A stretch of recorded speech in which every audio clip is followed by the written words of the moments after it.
Bismillah ar-Rahman ar-Rahim. Hello, everyone. My name is Daryoush Mohammad Poor. I am Associate Professor at the Institute of Ismaili Studies. I'm also the Interim Head of the Constituency Studies Unit at the IIS here in London at the Alamut Center. I'm joined today here by Professor Miklós Sárközy, who will introduce himself in a second. We are here to discuss the latest publication of the IIS, which is Professor Sarkozy's book on early Nizari Ismailis. So, Miklós, welcome to the Alamut Center, and please give me a few words about your academic background and what you're doing today. Thank you very much. It's a great honor for me to return to the IIS.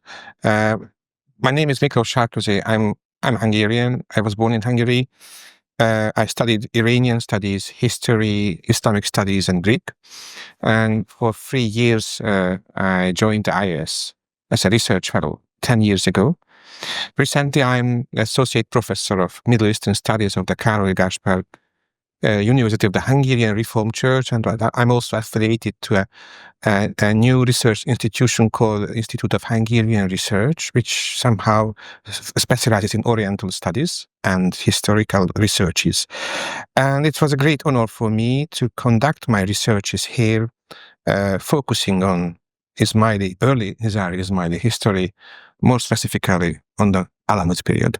Thank you very much. So, your new book focuses primarily on the social and the political context of the emergence of the Alamut State during that era, which was of fundamental importance to the Ismaili history. So, to begin with, just tell us a little more, based on your own research, who were the early Nizari Ismailis, and where were they located? So, tell us a little bit more about the importance of the northern Iranian territories in the Ismaili history and the culture of this community. Thank you very much for this very fascinating question. A group of early Nizari Ismailis were created in the late 11th century CE. And it was after the split which took place in Egypt between the sons of Caliph al-Mustansir, Fatimid Caliph al-Mustansir, Nizar and al-Mustali. And most of the Eastern Ismailis in present-day Iran and Central Asia and Syria sided with Nizar's cause. And their chief Dai was Hassan al-Sabbah, a man well known in even modern media. But he was a magnificent organizer who had been trained in Egypt, and he had come from Iran. He was trained in Egypt, and he was sent back by the Fatimids to Iran. But after this civil war, which broke out in Egypt, he founded the so-called Al-Dawa al-Jadida, the new mission, which eventually led to a newly founded state centered in the castle of Alamut and covered areas in present-day northern Iran in the provinces of Mazandaran and Gilan, and apparently or Golestan, but also parts of Khorasan province, especially the area called Kuhistan, the mountainous area of present north of Kerman and around Birjand and Tabas and Tun and Kain, had many Ismaili strongholds. And of course, we know about the Syrian Ismailis, and Masyaf and other places. And besides these three main areas, there were other scattered strongholds, such as initially the fortress of Arajan in the southern Zagros, but also pockets of Ismailis, Nizari Ismailis, were found in Marv, in Central Asia, and in Anatolia as well. Thank you, Miklós. So, here is one important question which goes back to the personality and the character of Hassan al-Sabbah. We know that Hassan al-Sabbah was the chief Da'i of the Ismaili Imam, on behalf of al-Mustansir, and also later on when he was defending the cause of Nizar. But of course, his character is surrounded with a lot of myth and many fantasies. One of the most common things, particularly when you go to the Persian languages, is that they consider Hassan al-Sabbah to be the founder of Ismailism in Iran. So if you could tell us a little bit about the difference between the position of a da'i and an imam, because he was not an imam, he was a representative of the imam, and of course he was a strategist. Tell us a little bit more about the character of Hassan Sabbah, and also about the position that he held in the Ismaili da'wah, and how his role actually shifted and changed the position of Ismailis from the Fatimid era to the Alamut era. Yes, it's a very important question. So without Hassan Sabbah, we hardly can imagine any kind of strong Nizari Ismaili state. His role in influence and skill was indeed very huge. There are sources claiming that he came from a Sayyid's family. That he was possibly a descendant of Imam Muhammad al-Baqir. Possibly on his father's side, he came from Yemen. He has some Yemenite ancestry, but he was born in Iran. He grew up in Iran, and Al-Attash, the then chief da'i of Nizari Ismaili Fatimid da'i, who resided in Isfahan, noticed the intelligence of this young teenager called Hassan.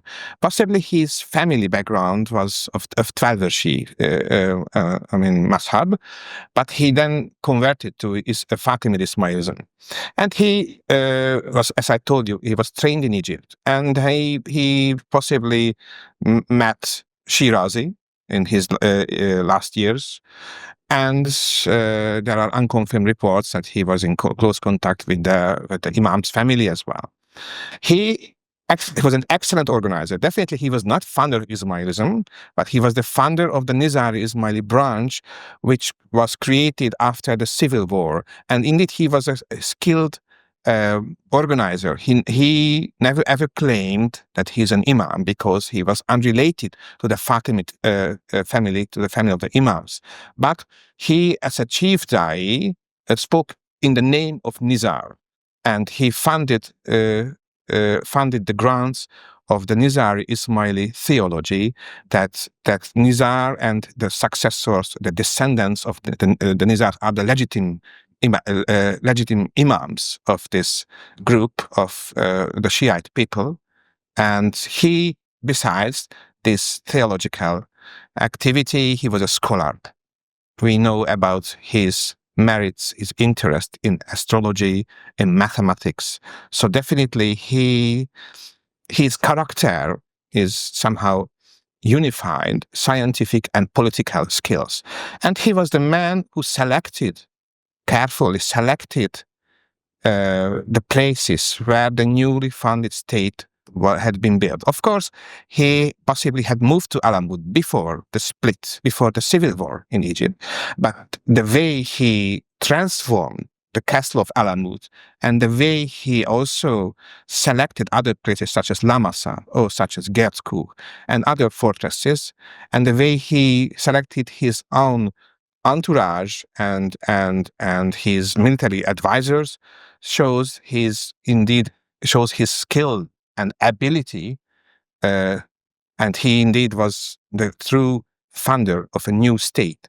And I think he was planning to create a new state in every part of Persia. So it is not a local northern Iranian identity or a nativist idea that we should build castles and fortresses to successfully resist the Seljuks and other forces. No, he had ideas and he had a vision to build a greater state.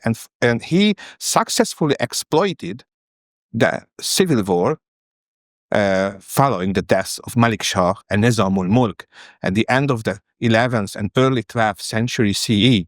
And for 2 decades, it was quite he was quite optimistic, and he was quite successful in extending his influence, political influence, in different provinces of Persia. Just after the end of the Seljuk civil war between the sons of Malik Shah, 1105, let's say, CE, when Sultan Muhammad and Sanjar divided the territories in Persia, he suffered a few defeats, and that's why he had to retreat to the northern Iranian territories. And that was the period at the end of his life when this northern Iranian milieu indeed was created. Thank you for moving us into in the direction of politics, because this is the next area we're going to talk about. So, the Nizari Ismaili state of Alamut, of course, by that time, when Hassan Sabah is almost at the end of his life, is already in a state of a stable kind of entity, polity, whatever we want to call it. And therefore, they had some relationships with the powers around them. So we could, in a sense, refer to it as a kind of foreign policy that they had, in their own internal policy and then their own foreign policy. So what were the main outlines of the foreign policy and the external relations that the Ismaili leaders of the time, including the da'is and the hujjats and later on the imams, developed in order to build ties or to situate themselves within that geopolitical situation that was around them? So my idea is that there was a very, very sophisticated and very carefully built Nizari Ismaili diplomacy. So nobody speaks about Nizari Ismaili diplomats or Nizari Ismaili diplomatic activity, but the secret of their success and resilience and the political victories is mainly relies on their well perceived and carefully recalibrated diplomatical skills. And they, in this sense, had a deep knowledge. The Ismailis had Nizari Ismailis had a deep knowledge on the local political situation, the ongoing situation in the macro politics, and also in local level. So we see that Nizari Ismaili diplomats were operating in Marv, in Isfahan, possibly in Baghdad, and they had a very sophisticated system, and they always followed a certain kind of realpolitik. When they realized that they wouldn't build a major state in Persia, they increasingly relied on this balance or counterbalance or counterweight policy, which we can also call realpolitik. So if they had problems, for example, with the Seljuks, then they approached local forces, such as the local lesser-known Twelver-Shi families, such as the Bawendids or Zaydite families, the Baduspanids, who had been also suffered by the Seljuks. If they had, for example, problems with the Bawendids, then they approached the Seljuks. So try to imagine when they made an agreement with Sanjar, so Ismailis were fantastically flexible, because when they were pressed by the Bawendids, so they made an agreement with the Seljuks in order to share the revenues and the customs, the taxes around Gertku. So we, in this sense, we say that this was not an antagonistic enmity between Seljuks and Nizaris. Of course, there were clashes, there were serious situations, but even the Seljuks realized that the Nizari Ismailis represent a quite significant military force, and they had a financial and commercial activity. In this sense, the Nizaris and they built a group of alliance, and they had it's a lesson of fact that they had dynastical marriages with local families, for example. So if I may add, correct me if I'm wrong, that there was a sense of proportion and realism and the practical decisions that they made in matters of state, and looking at Ismailis through a narrow ideological or theological lens would be a mistake that would discount the realities on the ground, correct? Yes. Actually, of course, there was a division and difference in the terms of theology, but actually Nizari Ismailis, we hear about so-called Ismaili Turks in the armies of the Seljuks. We hear about the Nizari diplomats active in the Seljuk court of Marv. It was the Nizaris first who moved to the camp of Genghis Khan, for example, the first Islamic prince who built contacts with the invading Mongols. It was Hassan III. So this all means that the Nizaris were part of that society, of northern Iranian society. It was a normal, well-built and normally functioning state. With economy, we have evidences that they have Chinese porcelain, for example, in Alamut. They had mint houses in Alamut and other places, but also besides Alamut, we have evidences that Gertkuk also was something like a second capital in northern Iran.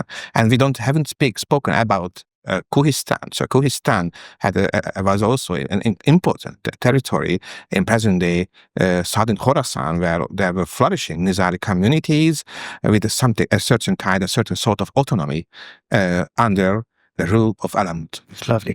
So, how did the borders of the Nizari Ismaili state of Alamut change before 1256 in terms of their political contours of their state?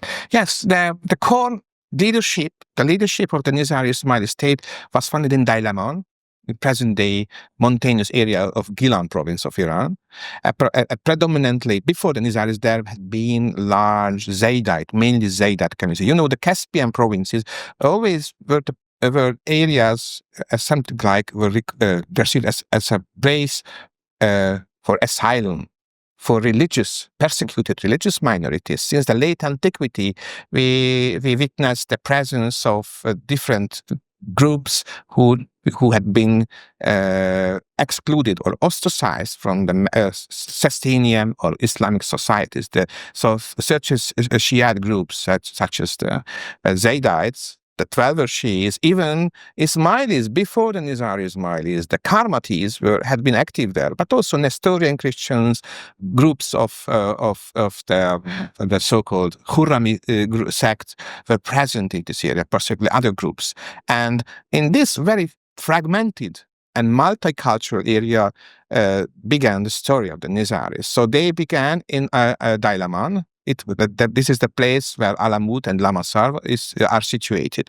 But they also they strove to extend their borders towards the cities south of the Zagros Mountain. So this is the Zagros Mountain area. And they had plans to incorporate rich commercial centers such as Kazvin, Abhar, and Ray. And from time to time, for example, in the mid-12th century and in the early 13th century, following the Mongol attacks, they indeed managed to extend their territories. Even there were dealings between Nizaris and Abbasids. Even when the Abbasids had problems with minor Turkic families in northern Iraq and in eastern Anatolia, so Nizaris allied with the Abbasids, and as a reward, they received cities around Abhar and Zanjan. And when the Mongols had clashed with the Khwarezmians, the Nizaris appeared and around the cities of Bestom and Damgan. These were rich cities, but Nizaris had already plans to incorporate the cities in as early as the mid-12th century. And it was the reason why the Nizari-Bavandid conflict broke out because it was the time when the Seljuk dominance was disintegrated.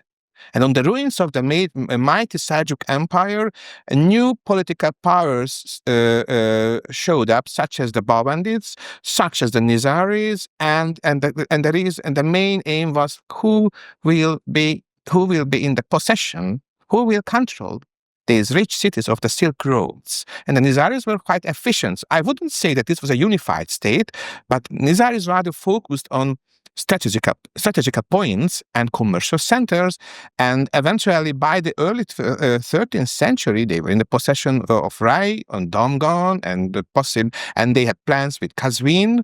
The Kazvin possibly was an unsuccessful plan, but indeed Nizaris before the Mongol period steadily incorporated large areas of northern Iran. So they successfully eliminated first the Zaydites, and then they subdued the Baduspanis. And finally, by the early 13th century, they eliminated the Bavandids. So all their local rivals were subdued by the Nizaris. It was something like these were tiny families with some nativist background, so they claimed that they had Sasanian origin or something like that. But during these 150 years, the Nizaris very efficiently made they had either agreements with them or wars. But finally, by the early 13th century, they were in the possession of much areas, the key areas of northern Iran. So they practically contained all of them. So here, there are a couple of names and terms which came up here. I would like us to spend a few more minutes on these. And let me start with the Seljuks. So we need to talk about the Seljuks, about the Bavandis, about the Zaydis, and the other dynasties which you mentioned a little bit earlier. But let's focus for a minute on the Seljuks. What was the nature of the relationship between the Nizari Ismaili leaders, or the Nizari Ismaili Alamut State, and the Seljuks? Because we know that there are ups and downs. There are times when they have peace with them. There are times when they are supported by them, and there are times when there are antagonistic relationship with them. Tell us a little bit more about the relationships they had with Seljuks. In particular, I would like us to, it would be good to shed light on the relationship that they had with Sanjar, in particular, during the time of Hassan Sabah and even afterwards. And most of the period of this 160 years of the Nizari Ismaili state coincides with the declining period of the Seljuks. So the greater Seljuk Empire ended at the very beginning of the early Nizari Ismaili state. So when Hassan Sabah created his own new dawah, new mission, this was the period when Malik Shah had already died, and their son had a bloody civil war. And even after the end of the civil war, the mighty Seljuk Empire was never restored. So there was an eastern Seljuk principality led by Sultan Sanjar, who ruled for almost 60 years. And there was a western or Iraqi Seljuk group, which was much weaker. And there were further signs of disintegration. So besides the Seljuk, other Turkic families such as the Ildigüzids or other families, local Turkic Atabeks, grabbed powers and diminished the Seljuk empire. So this means that definitely the most formidable, contemporary of the Nizari Ismailis in the Seljuk dynasty was Sanjar. And he was the ruler of Marv. He was much parts of southern Central Asia, presently Afghanistan, Khorasan, let's say, was in his hands. His political attitude towards the Nizaris showed ebb and flow, ups and downs. So originally he was very hostile, but after some incidents that he was personally threatened by assassins, so there is a story that he was several times gently reminded that not to attack the Nizaris because he would be assassinated, but he was quite pragmatical. So sometimes, and his policy directed against two Nizari controlled areas, that of northern Iran and that of Kohistan. And sometimes we see that he had a very good relations with Gersku, but in the same time he was attacking Kohistan. And he, for example, once he moved in 1146, he moved to Rai, and north of Rai, he had a battle with the Nizaris, and he had even a theological dispute with Nizaris, the details of which is not completely clear, but details of this story is indeed mentioned by Caspian sources and Rashid ad-Din. But sometimes he had also secret dealings with the Nizaris. So when the mighty Bavandid and another family, the Bavandid ruler, Shah Ghazi Rostam, became more dangerous for the Nizaris quickly contacted the Seljuks, and especially as person as Sanjar. And Giovanni mentions that when he entered the library of Alamut, he himself saw the letters of Sanjar in this library. Unfortunately, these letters hasn't been preserved, but evidences of this cooperation is quite clear. Because in Ibn Esfandiar's Tariq Tabaristan, there is a story about the Seljuk-Nizari cooperation against the Babandids, which resulted in the assassination of the crown prince of the Babandid ruler. So in this sense, the declining, the weakened Seljuk power in the east was something like a local power. It was not that kind of mighty world empire which could threaten the Nizari Ismailis. Lovely. So now we get to a juncture in the Ismaili history, in the Nizari Ismaili history of the Alamut period, which is of fundamental theological, doctrinal, philosophical, and political significance. And that is the declaration of Qiyamah at the time of Hassan II, alayhi salam, the first Ismaili ruler who declared that he is the Imam descended from Nizar. So, what was the significance of the declaration of Qiyamah at the time of Hassan alayhi salam and during his reign? So, in order to unpack it a little bit, maybe I should add that when we talk about the resurrection, the idea was that this is a spiritual resurrection. It was not a physical apocalypse because everybody could see it's not the end of the world. And it had implications for the way that the Ismaili community practiced their faith, and at the same time they understood the manifestation or the appearance of their Imam in person, because that is closely tied, the very declaration of Qiyamah is closely tied to the appearance or the emergence of their Imam out of concealment and now openly declaring that position. Tell us a little bit more about the political consequences of that. I think the declaration of Qiyamah in 1164 CE has a profound influence on Nizari Ismaili culture, thought, traditions, and since then the Nizari Ismaili state, I think it somehow coincided with the ambitions of the Nizari Ismaili state. If we speak about political life, it was the time when the Nizaris were witnessing the disintegration of the Seljuks, both branches of the Seljuks. This was the time when they were witnessing the disintegration of the Fatimid Caliphate in Egypt.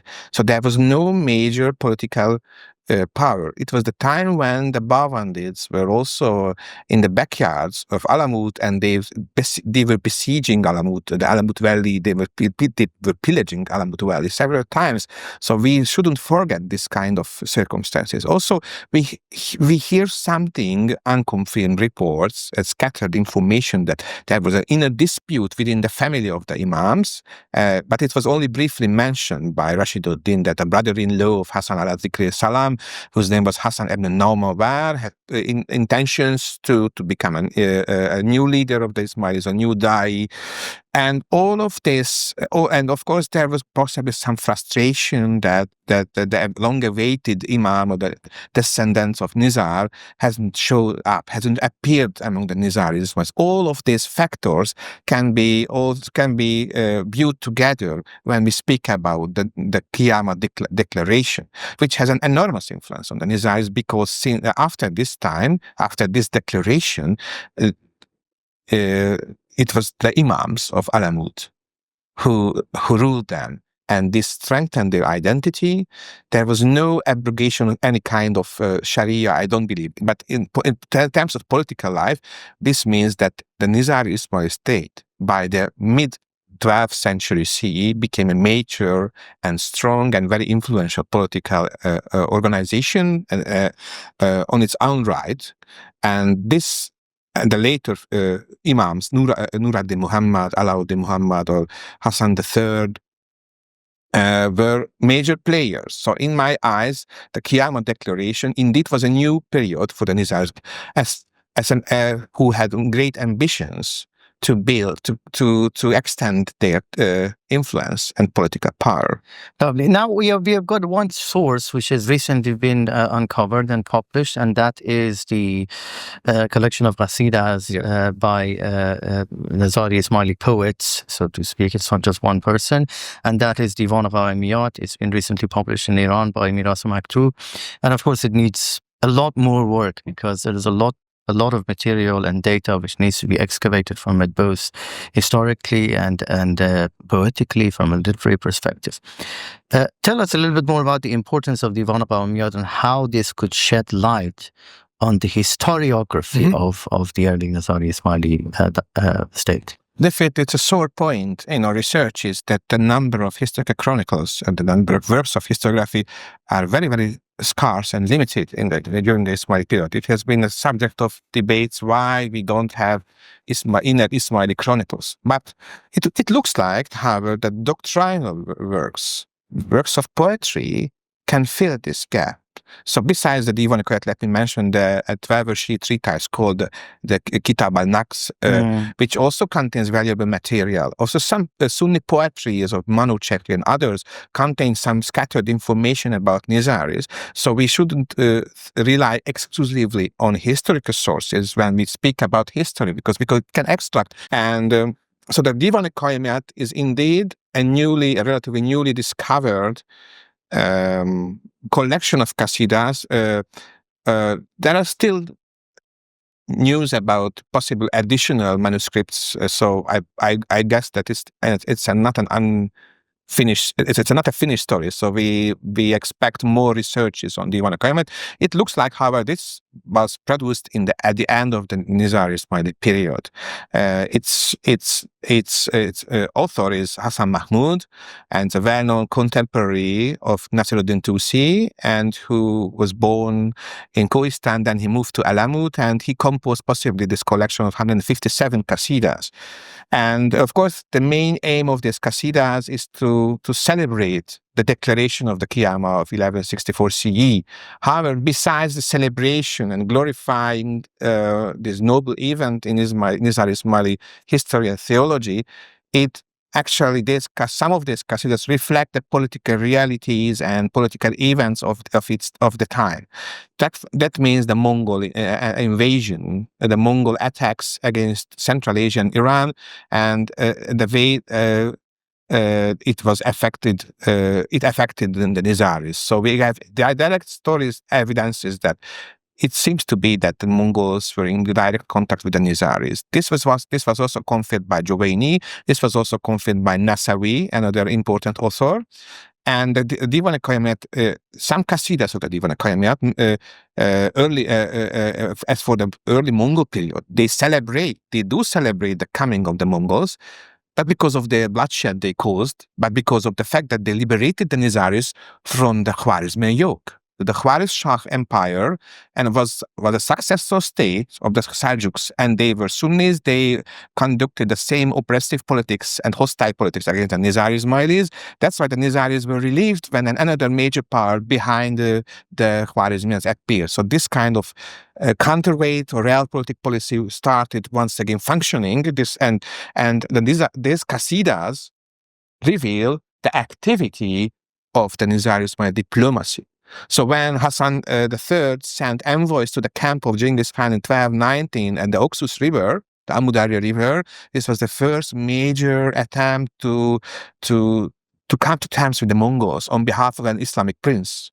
And also later we see that during the first Mongol attacks, the Nizari territories were mostly saved, except parts of Kohistan. Alamut remained intact, because at that time the main enemy of the Mongols were the Khwarezmians. And until the death of Jalaluddin Mingmurni, 1233, this positive attitude towards the Mongols existed. Even we heard from Nasawi that in 1219 or 1220, the Mongols and the Nizaris made an agreement for a joint cooperation in commercial activities. At that time, Jalaluddin Mingmurni banned all the commercial activities between the Amu Darya and the Mediterranean in order to weaken and to stop the Nizari Mongol commercial activity. That is fantastic, and we have evidences for Chinese porcelain.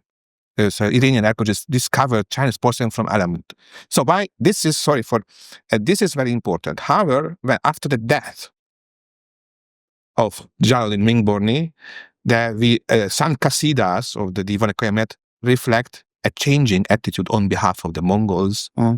When Alauddin Muhammad sent envoys to the enthronement of the Khan Guyuk, the son of Ögödei, to Karakorum, the Mongol capital, they were repelled. They were mistreated and humiliated. It happened 1236. So at this time, possibly this Mongol attitude fundamentally changed, and Nizari Ismaili Mongol relations quickly deteriorated, And as in 1250, we hear about the assassination of the chief Mongol military governor of the South Caucasus, Chagatai Korchi. His name is also mentioned. This act was recorded by Armenian sources, by Nasawi, and also by the Divan Koyaniyat Kasidas. And some of the Kasidas even carefully record the territorial extension or expansion of the Nizaris following the fall of the Khwarezmian administration. So when the Nizaris moved to Rai, to Kasran, to Damgan, and this is a fantastic collection, and it helps us to fill the gap of the scarcity for historical sources. So before we move on to the later history and wrapping this up together, I would like to ask a very quick question, which is again has got to do with the relations between the Nizaris and the Mongols, and in particular about the deterioration of the relationships that they had. To what extent is this deterioration owing to the letters that the ulama of Qazvin, the Sunni and the 12 ulama started writing to the Mongols? Because there is also another power. They tried to incite the Mongols against the Ismailis because they saw them as rivals and as threats. So that could have also played a role in this deterioration? Yes, we have sources about the chief Qadi, chief Sunni judge of the city of Qazvin, which was who went to Karakorum, the capital of the Mongols, and he incited against the Nizaris. He encouraged the Mongols to attack Alamut. We know that the geographical situation.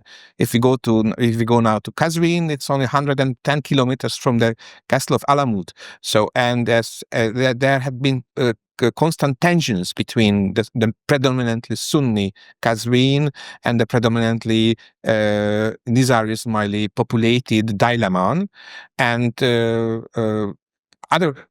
even this story began before the Nizari Ismaili period. So we have evidences that the area of Dailaman was always in the forefront of interest of Qazvin, and the area of Qazvin was also in the forefront interest of Dailaman.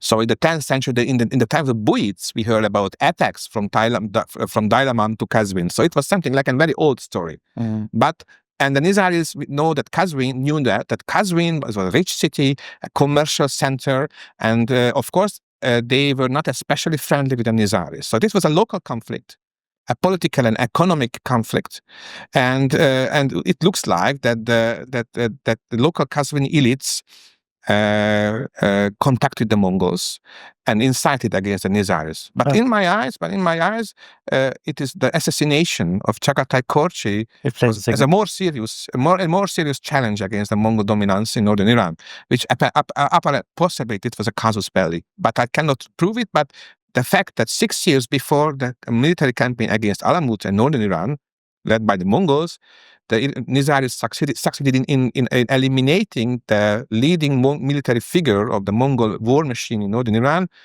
That was a serious breach of any kind of agreement between the Mongols and the Nizaris. Lovely. So let's move to the last part of our conversation today and tell us a little bit about what led to the decline and fall of the Nizari Ismaili state, and what is the legacy, economic legacy, a political legacy, and of course the message of the early Nizari Ismaili period for us today, and tell us a little bit about the possible research avenues that need to be done in the future in order to shed light on the ambiguities of what we have in the literature today. It's a very good question. I think the Nizari Ismaili, let's make it clear, the Nizari Ismaili state wasn't eliminated completely. Surviving groups of Nizaris remained active in northern Iran, even after 1273, when the fortress of Gerdkuk, the last major fortress, was occupied by the Mongols. And we hear about the presence, we have the activities of Nizari Ismailis who try to retake Alamut, for example. Also, parts of the Nizari Ismaili administration remained in its positions in Kuhistan. So Kuhistan, the Muhtashams, the Nizari Ismaili governors of Kuhistan, possibly were spared, and most of the territories even coexisted with Mongol administration in the 13th and 14th century. So I would say that this this kind of the fall of Alamut indeed was a major loss, and this kind of the decimation of the Imam's family, and it was quite dramatic. And indeed, the poetry of Nizari Kohestani reflects this changed attitude, the usage of taqiyya. However, we have to be more cautious, because there were groups, surviving groups of the Nizaris. My idea is that we need more attention. We need to take more attention to Kohistan. Kohistan in Khorasan is a wonderful story. It's still an unwritten story of the Nizari Ismaili history. So I would gently encourage everybody to focus on Kohistan in the near future. This would be the continuation of my own researches, or others possibly. And also we are witnessing the emergence of newly discovered written sources. So mainly doctrinal sources. My esteemed colleagues here in the IAS and other colleagues elsewhere working on Ismaili-related written manuscripts discover new texts, and which can help us to have a more nuanced view on details on history. As for the decline and what was the reason, let's return to the main question. What was the reason why the Nizari Ismaili state was eliminated by the Mongols?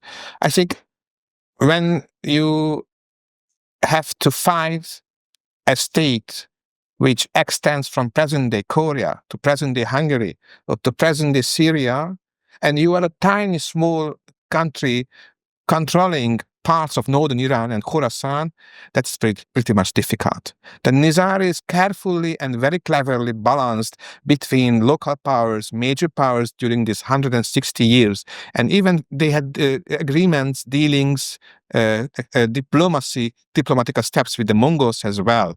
But after 1231, it looks like they had lost their the local allies. We have evidence. There are two evidences that the Nizaris attempted to revive, for example, old political alliances. For example, the age-old Bavandid dynasty, which had been the arch enemy of the Nizari Ismailis in the 12th century, was revived or was restored with the help of the Nizaris, a cadet branch of the Bawandids. After 30 years of silence, was revived by the Nizaris when the daughter of Hassan III married a prince, a Bawandid prince, in the 1230s, in order to build a local alliance against the Mongols. This is a fantastic story. It's rather a hitherto unnoticed story. The other issue is mentioned by Christian sources, European sources, that possibly several Nizari diplomatic missions arrived to 13th century France and England, to the court of Louis IX and of France, and to the court of Henry III of England, in order to ask the Crusaders to mobilize against the Mongols in order to persuade them to make an alliance with the Nizari Ismailis. So there's a report from the time of Henry III that it was the Bishop of Winchester in England who dissuaded King Henry that we shouldn't interfere in this. There are two pagans on both sides, the Nizaris and the Mongols. This is not a Christian issue. That is not a Crusader issue. Let them kill each other. But it looks like that the Nizaris tried to contact at least the Crusaders in the Levant to invite them against the Mongols. So I think that was a pretty miserable situation, and which finally ended with the tragedy and fall which took place in 1256 and after 1266. You shouldn't forget that after the fall of Alamut, it took 17 years for the Mongols to occupy all the fortresses, if not one by one. Thank you very much. Just on the back of the last point that you made about Kohistan, the present-day Birjand, I would like to reiterate that the latest, the most recent literary source that we've got, Divan Ghamiat, was actually discovered in Kohistan from Ismaili family. So the idea that there might still be a wealth of primary sources and manuscripts still in that area is something which gives us hope for shedding more light on that part of the literature. Well, Professor Sarkozy, thank you very much for giving us your time and enlightening us in this area of research, and we hope that your book is widely received, and I'm sure that once we also release this conversation, it will generate a lot more interest for people from all walks of life to read it more carefully and to establish a more stable ground for building upon the wonderful research that you've done so far. Thank you so much. Thank you very much. I'm very much looking forward to cooperating in the future with the IS and with other colleagues in order to enhance Nizari Ismaili, early Nizari Ismaili related researches.